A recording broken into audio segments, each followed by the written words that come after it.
आज आपको हम लिए चलेंगे हिंदी भाषा की ओर। पिछले वीडियो में मैंने अंग्रेजी भाषा की कई वीडियोस अपलोड किए हैं और आज बारी आ गई है हिंदी भाषा की। तो हिंदी भाषा को हम प्रारंभ करेंगे बिल्कुल शून्य से। तो समझते हैं हम लोग कि भाषा क्या है। तो भाषा आप सभी को पता है, भाषा एक साधन है। भाषा एक साधन है और इस साधन से हम मनुष्य किसी अन्य मनुष्य से जुड़ते हैं। कैसे जुड़ते हैं? तो थोड़ा सा इसका इतिहास की ओर हम नज़र देना चाहेंगे, इस पर दृष्टि डालना चाहेंगे। आदि काल में जब हम आदि मानव थे, जब हमें अपनी कोई भाषा नहीं थी, तो उस समय अपनी बात दूसरे तक पहुंचाने के लिए संकेत का प्रयोग किया जाता था। संकेत का मतलब हुआ इशारा। जैसे मैं खाने वाला हूं, यानी संकेत के द्वारा किसी को बुलाना है तो इस तरह से बुला लिया, किसी को भेजना है तो इस तरह से कर दिया। ये जो है भेजने के लिए जो इशारा है वो है। तो इस तरह से सांकेतिक भाषा थी पहले। तो वह धीरे धीरे जो है एक मौखिक भाषा का रूप ले लिया और धीरे धीरे मुंह के अंदर से जो साउंड आने लगे, मुख से जो साउंड आने लगे, उस साउंड को भाषा के रूप में प्रयोग किया जाने लगा।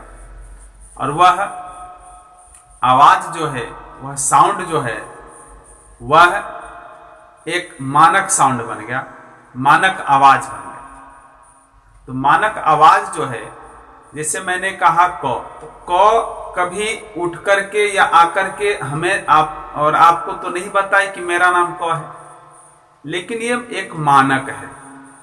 यानी हिंदी के भाषा में जो क है, वो सभी हिंदी जानने वाले लोग उनको क मान लिए हैं। तो भाषा भी एक मानक है, एक पहचान है और इस पर सभी भाषाविदों की एक मत होती है। क, ख, ग या कोई भी वर्ण हो, जितने भी वर्ण हैं हिंदी भाषा के अंतर्गत 52 यानी 52। मौखिक भाषा क्या होता है? तो मौखिक भाषा का मतलब हुआ कि हमने कहा और आपने सुन लिया। लेकिन आपने कहा, मैंने भी सुन लिया, लेकिन यह जो अस्थाई भाषा थी, यह जो मौखिक भाषा थी, ये अस्थाई नहीं हुआ करती थी। मौखिक भाषा बस सुनने के साथ ही समाप्त हो जाया करता था। यदि सामने वाले के दिमाग में यह बात अटक गई, उसके मन में यदि वह साउंड, वह विचार ठहर गया, तो उस पर वह क्रिया करने के लिए, प्रतिक्रिया करने के लिए बाध्य था। लेकिन अब सवाल ये आता है कि क्या मौखिक भाषा से काम हो सकता था? क्या मौखिक भाषा हमारे जीवन में विकास को ला सकती थी? नहीं। तो उसके लिए हमारे पूर्वजों ने लिखित भाषा का एक प्रयोग किया। तो लिखित भाषा फिर क्या होता? तो लिखित भाषा भी, इसका भी छोटा सा इतिहास है। लिखित भाषा जब मानव आदि मानव था, आज का मानव पहले आदि मानव ही था, कपड़े तक नहीं पहनते थे और कच्चे मांस पर गुजारा करते थे। तो उस समय एक दूसरे से बात करने के लिए या एक दूसरे को संकेत करने के लिए कोई ना कोई एक डिजाइन बना दिया जाता था पत्थर पर, क्योंकि पहले तो पत्थर ही था, हर जगह पत्थर, पत्थर के हथियार, पत्थर के घर, पत्थर के बहुत सारे औजार बनाए जाते थे, जिससे शिकार करके कच्चा मीट को खाकर जीवन व्यतीत किया जाता था मानवों के द्वारा। तो संकेत की बात कर रहा था मैं। तो मैं आपको 5 बजे बुलाऊंगा, ठीक है? और मुझे आपके साथ या आपको मेरे साथ शिकार करने के लिए 5 बजे आना है शाम को। तो 5 बजे शाम को जो आना है, तो उस समय तो अक्षर थे नहीं, तो 5 कैसे लिखेंगे? कोई भी अंक नहीं था, बस क्या एक निशान दे दिया गया, चाहे क्रॉस का निशान हो, सीधी रेखा हो, कर्व रेखा हो, जैसे भी हो, एक रेखा दे दिया गया और 5 व्यक्ति जो उस ग्रुप में थे, जो शिकार करने वाले ग्रुप, सबको बता दिया गया कि इस तरह का निशान यदि दे देते हैं तो इसका मतलब है कि हम सभी को 5 बजाना। तो इस तरह से धीरे धीरे धीरे धीरे यह संकेत का जो सिंबल था, संकेत का जो अक्षर था, वह धीरे धीरे वह भाषा में तब्दीली हो गया, भाषा में बदल गया है। तो आज हम सीखेंगे कि लिखित भाषा कितने प्रकार के होते हैं, लिखित भाषा के अंतर्गत कौन कौन से वे वर्ण हैं, उसको समझेंगे। तो भाषा का एक संक्षिप्त इतिहास के बाद अब आते हैं हिंदी व्याकरण की ओर। आप देख रहे हैं कि बोर्ड पर मैंने लिखा हुआ है भाषा की परिभाषा। आइए जानते हैं। भाषा एक साधन है। भाषा एक साधन है। साधन जैसे ये लिखा हुआ, तो लिखने का ये मार्कर हमारे हाथ में जो, ये भी तो एक साधन है। इस तरह भाषा को भी एक साधन माना गया, मीन्स ऑफ ट्रांसपोर्ट। अब कैसे साधन है देखिए, तो जिसके माध्यम से मनुष्य अपने विचारों एवं इच्छाओं या भावों को किसी अन्य मनुष्य के सामने रखता है। यदि हमें अपनी बात आपको कहना है या आपको अपनी बात मुझसे कहनी है, तो बीच में कोई ना कोई लिंक चाहिए, कोई तो साधन चाहिए।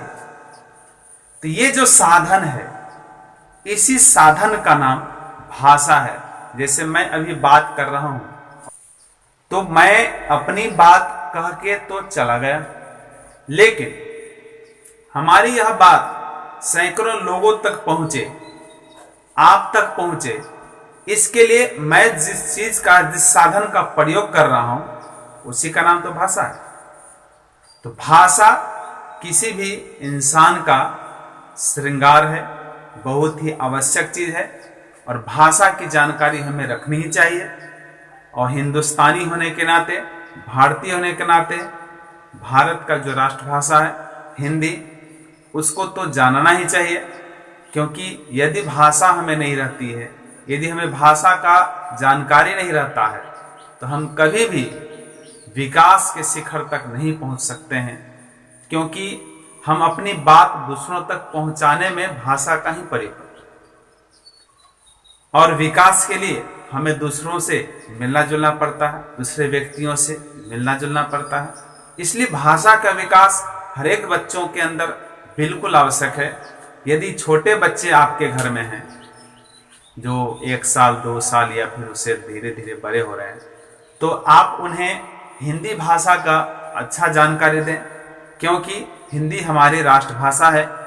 और यदि आप उसे लोकल यानी कि क्षेत्रीय बोली को सिखाते हैं, जो क्षेत्रीय बोली अंगिका होती है, मैथिली है या भोजपुरी वगैरह है, तो उसको सीखने से वैसे हानि तो नहीं है, लेकिन दिक्कत क्या होती है कि वह उन भाषा उस बच्चों का जो विकास है, वो कुछ पल के लिए अवरुद्ध जरूर हो जाता है। जब वह विद्यालय की ओर जाते हैं, तो विद्यालय में इस प्रकार की भाषा तो नहीं बोली जाती है। इसलिए हमें क्या चाहिए कि हमें मानक जो भाषा है भारत के लिए, हिंदी, उस भाषा का प्रयोग करके बच्चों को हम यदि छोटे उम्र से ही सिखाएं, तो यकीन मानिए आगे उस बच्चे का भाषा विकास काफी अच्छा होगा। और भाषा ही एक मात्र साधन है जिससे किसी भी विषय को पढ़ा जा सकता है। मान के चलिए हम साइंस पढ़ रहे हैं, विज्ञान, इंग्लिश पढ़ रहे हैं, फिजिक्स, केमिस्ट्री, बायोलॉजी जो भी पढ़ रहे हैं, मैथमेटिक्स पढ़ रहे हैं, तो ये कहीं ना कहीं भाषा का ही तो प्रयोग है। यदि भाषा ही नहीं रहेगी, टीचर पढ़ा रहे मैथ्स की क्लास हो रही है, और मैथ्स की जो भाषा है, उस भाषा को शिक्षक जो बोल रहे हैं वो बच्चों तक नहीं पहुंच पा रही। तो बच्चों तक नहीं पहुंच पा रही, इसका कारण क्या है? तो बच्चों तक नहीं पहुंच पा रही, इसका कारण यह है कि बच्चों के अंदर भाषा विकास पहले नहीं किया गया। इसलिए किसी भी बच्चों को भाषा का विकास सबसे पहले होना चाहिए। तो भाषा का विकास के लिए आपको भाषा का जो विज्ञान है किसी भी भाषा का, वैसे हिंदी के लिए हिंदी व्याकरण, अंग्रेजी के लिए इंग्लिश ग्रामर, संस्कृत के लिए संस्कृत ग्रामर, यानी कि जो व्याकरण है ये एक भाषा का विज्ञान है। भाषा हम बोले कैसे, भाषा में शुद्धता कैसे होनी चाहिए, शुद्ध भाषा किसे कहते हैं, किस प्रकार से हमें अपनी बातों को सामने वाले मनुष्य के पास रखना चाहिए, इस सारी जानकारी हम लोग व्याकरण से प्राप्त करते हैं। इसलिए व्याकरण को आप बिल्कुल दिल से समझिए, हृदय से समझिए। यदि व्याकरण आपका कमजोर है तो आपका आचरण भी कमजोर होगा, यकीन मानिए। अब देखिए बोर्ड पर मैंने लिखा हुआ है मौखिक एवं लिखित। तो भाषा जो है मुख्य रूप से दो प्रकार के होते हैं, एक मौखिक होते हैं, एक लिखित होते हैं।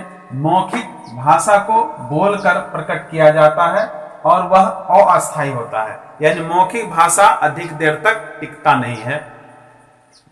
अब आइए लिखित भाषा की ओर। तो लिखित भाषा जो है लिख करके, कोई निशान लगा करके, कागज पर, पत्थर पर, दीवार पर, है ना, कपड़ों पर, एक लिख करके कुछ ना कुछ हम अपनी बातों को सामने वाले को रखते हैं। अब देखिए तो लिख कर जब करते हैं तो हमारे जाने के बाद लिखने वाले यदि चले जाएं, लिखने वाले यदि वहां मौजूद नहीं रहे, उसके बाद भी वो रहती है, यानी कि वह अस्थायी भाषा। और जब अस्थायी भाषा आ गई तो अस्थायी भाषा का मतलब हुआ वह हमेशा रहेगा, फिक्स रहेगा, वह डिफरेंट है। तो फिक्स जब रहेगा तो उसके लिए एक वर्ण तैयार किया गया है, वर्ण जिसको हम अक्षर भी कहते हैं। और वर्ण यानी अक्षर। अब आइए जानते हैं कि हिंदी भाषा में अक्षर कितने हैं और किस किस प्रकार के अक्षर हैं, इसका प्रयोग किस प्रकार करते हैं, आइए जानते हैं। वर्ण जो है वो वर्ण मुख्य रूप से दो प्रकार के वर्ण बताए गए हैं। प्रथम वर्ण है व्यंजन वर्ण और दूसरा है स्वर वर्ण। आगे ये संयुक्त वर्ण और अतिरिक्त वर्ण भी आते हैं इसके अलावे, लेकिन मुख्य रूप से स्वर वर्ण और व्यंजन वर्ण की जानकारी बिल्कुल आवश्यक होती है। व्यंजन वर्ण का मतलब होता है कि वह वर्ण जिसको स्वर वर्ण की सहायता से बोली जाए। जैसे मैं क बोलता हूं, ये पहला अक्षर हिंदी वर्ण का है क। तो क जैसे ही मैं बोलता हूं तो उसके अंदर अ की ध्वनि सुनाई पड़ती है, अंत में अ की ध्वनि सुनाई पड़ती है। तो अ क्या है, तो अ जो है वो स्वर वर्ण है।